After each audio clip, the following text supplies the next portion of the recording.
For today's video guys, magluto tayo ng kamote. Wow naman! Yan guys, ang laki ng kamote namin.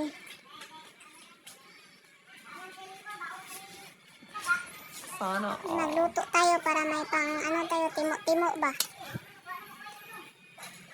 Kasi mahal ang bigas ngayon guys.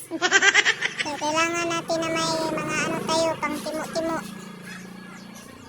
Yan guys, tingnan nyo yung kamote na yan guys. At syempre, hindi rin pwede na hindi tayo guys.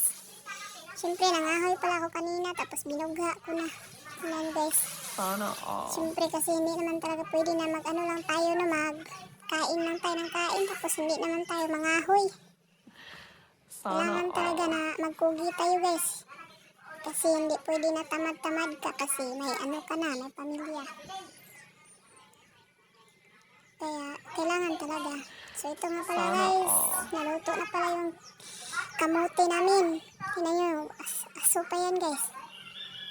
Sarap yan guys. Sobrang tamis niyan.